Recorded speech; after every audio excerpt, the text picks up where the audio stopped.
Bonjour chers compatriotes, bonjour chers camarades. Je m'adresse à vous aujourd'hui en tant que militant du pôle de Renaissance communiste en France, mais aussi en tant que fils de résistant, de mon père Raymond Gastaut, qui a été décoré pour fait de résistance par la France, par les États-Unis d'Amérique et par la République populaire de Pologne. Et je dois à sa mémoire, comme à celle de tous les résistants, de dire que le 8 mai 2025 qui se prépare est en réalité un anti-8 mai 1945. Sous l'égide d'Emmanuel Macron, sous l'égide des dirigeants européens, ce 8 mai prend une dimension totalement contestable et même à certains égards, je pèse mes mots, négationniste.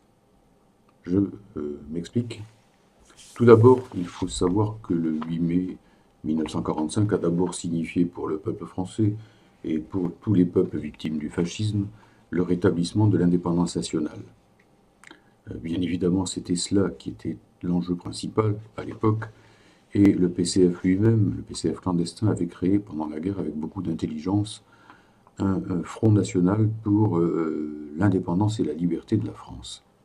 Eh bien, c'est exactement le contraire que fait aujourd'hui Emmanuel Macron en construisant avec Madame Ursula von der Leyen, avec Merz, le nouveau chancelier allemand, et d'autres encore, un État fédéral européen de futurs États-Unis d'Europe qui seront la négation directe des souverainetés nationales et populaires en Europe. On sait que cette Europe n'est pas une Europe des nations libres, des nations souveraines, mais bien au contraire une Europe supranationale, une Europe supranationale centrée non pas tellement sur Bruxelles, mais sur Berlin en réalité, une Europe atlantique, télécommandée et surveillée depuis Washington, une Europe qui fait semblant de s'opposer aux États-Unis, mais qui en réalité actuellement accède à toutes leurs demandes, c'est-à-dire notamment celle de porter le budget des dépenses d'armement et de l'OTAN à 5% du produit intérieur brut, ce qui est gigantesque, tout cela à la demande de Trump. Hein.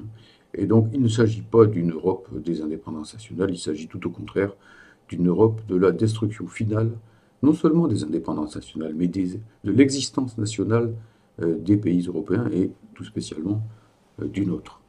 Donc déjà, premier élément. Macron, chacun le sait, se rêve déjà, lui qui est si mal vu du peuple français, qui finit son mandat de président de la République avec les yeux pochés sous les tomates et les huées, eh bien, il se rêve déjà en futur président de l'État fédéral européen. Alors quand il fait des grands appels à la patrie, à la défense de la patrie, à prendre avec des pincettes, les vrais patriotes doivent ici arriver à voir clair dans ce jeu. La deuxième chose, c'est que le 8 mai 1945, c'était surtout pour les travailleurs un grand moment, un temps fort du progrès social. Car évidemment, avec le 8 mai 1945, ce qu'on a vu se mettre en place, sous l'égide notamment des ministres communistes qui étaient alors au gouvernement présidé par De Gaulle, à savoir Maurice Thorez, à savoir Marcel Paul, Ambroise Croizat et j'en passe, et François Billoux par exemple, eh bien c'était toutes sortes de conquêtes impressionnantes, les plus grandes conquêtes que jamais obtenues le monde du travail dans notre pays, avec particulièrement la sécurité sociale, les retraites par répartition, les statuts du mineur et de la fonction publique, la nationalisation de l'électricité avec la création d'EDF par Marcel Paul, la nationalisation de Renault, celle des charbonnages de France, la bataille pour reconstituer une puissante industrie française et pour nourrir le pays, hein, bien entendu, toutes sortes de choses de ce genre, la mise en place d'une justice des mineurs que messieurs Retailleau et compagnie essayent aujourd'hui de démonter définitivement. Bref, nous vivons aujourd'hui un anti-8 mai 45, je le répète, et une marche à l'envers de l'histoire. Un CNR à l'envers, si l'on peut dire en quelque sorte. Il faut le dire et le répéter. Ensuite, évidemment, le 8 mai, c'était une victoire mondiale sur le nazisme et le fascisme, sur toutes ces idéologies de mort. Et qu'avons-nous vu, que voyons-nous actuellement avec la mise en place de cette Europe supranationale, si ce n'est une Europe des extrêmes droites, une Europe des mouvements les plus extrémistes, les plus nostalgiques de Hitler et de Mussolini. On voit par exemple la belle Europe d'Ursula von der Leyen et de Macron frayée avec le régime de Kiev, qui est notoirement l'otage des milices néo-nazis telles que Haïdar, Azov et compagnie. Cherchez sur Internet, vous verrez que ces gens-là se targuent d'être tatoués de la tête aux pieds de croix gammées, de runes et autres symboles du Troisième Reich, et que ce régime est un autre, évidemment, et très officiellement admirateur de Stepan Bandera, un pogromiste ukrainien, allié des nazis, qui a tué des dizaines de milliers de juifs, de Polonais et ainsi de suite, dans son pays. L'Ukraine démolit les statues de la Seconde Guerre mondiale. Elle, évidemment, fait la chasse à tout ce qui peut rappeler l'Union soviétique, alors que de nombreux Ukrainiens ont combattu dans les rangs de l'Union soviétique. Et en revanche, elle met à l'honneur des assassins de ce calibre, comme Stepan Bandera. Donc, on pourrait multiplier les exemples. Le 8 mai 1945, c'était aussi, bien sûr, la paix retrouvée en Europe et la possibilité pour les peuples européens, mais même pour les peuples du monde entier, parce qu'il y avait aussi la victoire sur le Japon militariste, hein, de mettre en place bien, une organisation des Nations Unies où chaque pays pourrait compter pour un avec une charte des Nations Unies qui mettait au premier plan la non-ingérence dans les affaires intérieures de chaque pays, l'égalité entre chaque peuple. Évidemment, tout ça a été très vite bafoué. Je n'en disconviens pas, et l'ONU a bien déçu. Mais il n'empêche que, pour l'essentiel, effectivement, au moins ces principes-là étaient, disons, défendus. Alors qu'aujourd'hui, on s'assoit dessus, et on s'assoit dessus ouvertement. Il y a dans les environs directs du pouvoir, avec des gens comme Glucksmann, père et fils, des gens qui sont partisans du droit d'ingérence, prétendu droit d'ingérence des puissances soi-disant démocratiques dans d'autres pays. Et après, ça donne le Maïdan, ça donne les révolutions oranges, en fait les contre-révolutions, qui sèment la panique dans toute une série de pays. Ils ont essayé récemment de le faire en Géorgie, ils ont essayé de le faire en Roumanie, ils ont essayé de le faire en Moldavie, etc. Et qui, effectivement, sont le prétexte ensuite à des interventions militaires et à l'extension de la guerre. Et évidemment, nous voyons aujourd'hui que cette belle Europe atlantique, elle est totalement contraire à une Europe pacifique. On peut dire ici que c'est le choc des océans, quoi. L'Atlantique, c'est vraiment le contraire du Pacifique. Et que, notamment dans cette affaire, il faut voir que Macron est le va-t-en-guerre en chef de toute l'Europe, et qu'il cherche à se remettre en selle au niveau continental, avec cette politique démentielle qu'il appelle l'économie de guerre, avec Pistorius, le ministre allemand je crois que c'est des affaires étrangères, avant que ce ne soit de la défense, je ne sais plus exactement, qui se targuait lorsqu'il était membre du gouvernement Scholz précédent, eh bien tout simplement de préparer la guerre contre la Russie pour 2029 ou 2030. Et une guerre entre l'Europe et la Russie, puissance nucléaire, alors que la France est elle-même une puissance nucléaire, signifierait nécessairement l'anéantissement de l'Europe. Les gens qui aiment l'Europe, les gens qui aiment la France, ce sont des gens qui aiment en réalité leur peuple vivant. Aimer quelqu'un, c'est l'aimer vivant. Et donc, effectivement, ces gens-là n'aiment pas non plus l'Europe, n'aiment pas non plus la France. Ce qu'ils veulent, c'est en réalité le pouvoir mondial de l'oligarchie, le règne universel de l'Europe et du bloc euro-atlantique hégémonique qui est en train de perdre pied face à la montée en puissance eh bien, de peuples émergents, des BRICS, de la Chine, etc. etc. Mais nous devons, évidemment, si nous sommes fidèles à la tradition de 1945, vouloir l'égalité entre tous les peuples.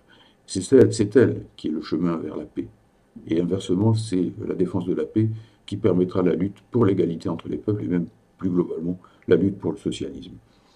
Je crois aussi que 1945, c'était quand même une époque d'extrême gratitude de tous les peuples à l'égard de l'Union soviétique qui avait porté le fardeau principal de la lutte contre Hitler avec, je le rappelle, entre 20 et 30 millions de morts selon les estimations dans cette guerre. Et avec effectivement donc le fait qu'elle avait porté le poids principal à Stalingrad, à Leningrad, à Moscou et à Koursk, où une bataille décisive de tanks a permis effectivement la victoire décisive sur la Wehrmacht, avant disons, l'avancée de l'armée rouge vers Berlin.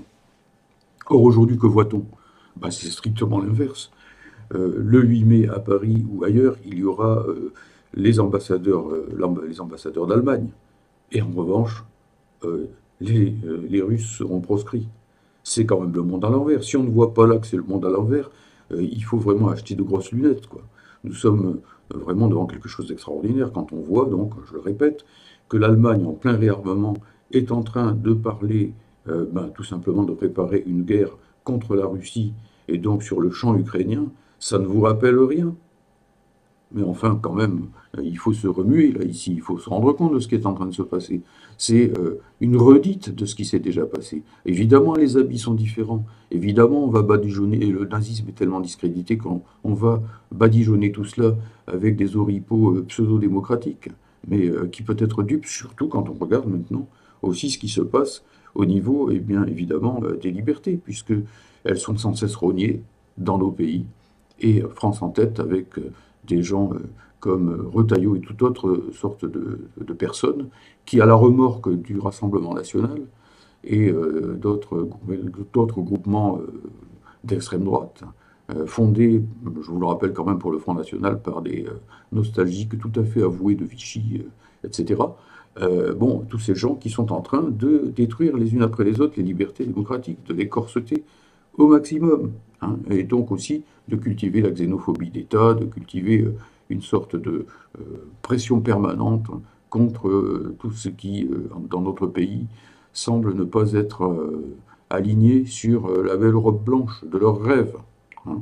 Voilà, donc ici, tous les antifascistes, tous les antiracistes doivent être en éveil.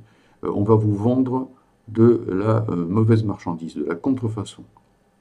Donc, soyons, je le répète, en éveil. Si on résume, ce que porte Macron et ses semblables en Europe, c'est en réalité un 8 mai à l'envers. Un 8 mai à l'envers. La construction européenne, la construction euro-atlantique telle qu'on nous la vend sans arrêt, est en réalité eh bien, l'inverse direct de ce que les membres du CNR ont voulu créer en 1945, c'est-à-dire, pour ce qui concerne la France, un pays souverain, un pays démocratique, un pays social, on disait à l'époque, centré sur le monde du travail et la classe ouvrière. Aujourd'hui, évidemment, cette belle Europe, elle est centrée sur l'oligarchie financière. Et quant à la classe ouvrière, il n'y a qu'à voir comment on la traite, par exemple à Dunkerque, avec les projets de fermeture d'ArcelorMittal. Bon, voilà donc pour le premier aspect. Il y a un deuxième aspect, oui, mais 45, il ne faut pas le cacher, c'est l'aspect sombre. Tout est contradictoire dans la vie, hein. Les marxistes ne sont pas surpris par cette idée que la contradiction est présente en tout. Et ce fut évidemment le mauvais côté de ce 8 mai, c'est-à-dire la répression colonialiste à Madagascar et en Algérie à Sétif, où il y a eu des milliers de morts réprimés par les troupes coloniales. Ça aussi, il faut faire la lumière là-dessus, il faut regarder les choses avec clarté, car si nous voulons demain construire un grand pays démocratique, une véritable France libre, qui puisse être aimée dans le monde, et non plus comme elle est actuellement rejetée partout, notamment en Afrique, eh bien, il faut faire la lumière sur tout ce qui s'est passé à ce moment-là.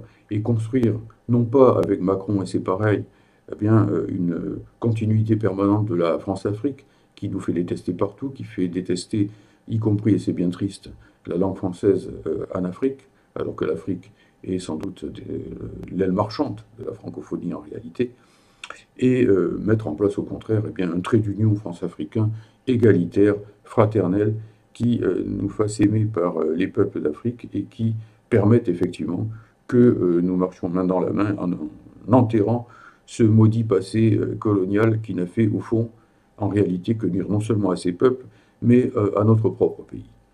Alors, je me résume. Macron, c'est l'anti-8 mai 45. La construction européenne, c'est l'anti-CNR. Et nous, eh bien, nous devons au contraire prendre le flambeau de 1945, évidemment, mais dans les conditions modernes, en luttant pour la paix mondiale, en luttant pour la désescalade en Ukraine, en luttant pour de véritables progrès des négociations sur tous les fronts où il existe la guerre, par exemple à Gaza et à l'initiative de ce gouvernement Netanyahou qui est totalement indigne de ce qu'ont subi les Juifs à l'époque de Hitler, qui se comporte véritablement en bourreau des peuples et en génocideur, ce qui est la pire insulte qu'on puisse adresser aux gens qui ont souffert l'Holocauste dans les conditions que l'on connaît. Mais donc, d'une manière plus générale, j'en appelle à tous les antifascistes, à tous les véritables patriotes, à tous les véritables amis de la paix, à tous les véritables amis de la classe ouvrière, du monde du travail, du progrès social, de l'internationalisme, de la solidarité entre les peuples, à retrouver cet esprit du 8 mai. Et c'est dans cet esprit, justement, que le 8 mai, eh bien, le pôle de Renaissance communiste manifeste à Paris, et il le fait à proximité du Café du Croissant, demain matin, donc, enfin, 8 mai 2025, le Café du Croissant, où fut tué, assassiné Jean Jaurès à la veille de la Première Guerre mondiale, parce que Jaurès s'opposait à l'union sacrée guerrière, ça ne vous rappelle rien, que voulaient pratiquer, y compris certains dirigeants, même la majorité des dirigeants de la SFIO à cette époque-là. Et donc, effectivement, nous devons reprendre aussi ce flambeau-là. Vive le progrès social, vive l'indépendance nationale de tous les peuples, vive la paix mondiale, vive les libertés démocratiques, vive la centralité non pas de l'oligarchie financière, mais du monde du travail en marche vers le socialisme. Vive en réalité un vrai 8 mai 2025 de lutte, de mémoire véritable, de rejet du négationnisme, de rejet de la russophobie porteuse de mort, porteuse de guerre mondiale, un grand 8 mai de relance des luttes sociales. Et je salue pour finir tous les travailleurs en lutte dans la période qui vient ou qui va venir, notamment les cheminots, les sidérurgistes, les chimistes, les fonctionnaires qui vont aussi entrer dans la lutte prochainement, car finalement c'est de ce côté-là, celui du travail, celui des peuples, que se trouve l'avenir. Vive le 8 mai 2025 dans l'esprit véritable du 8 mai 1945. Merci de votre écoute.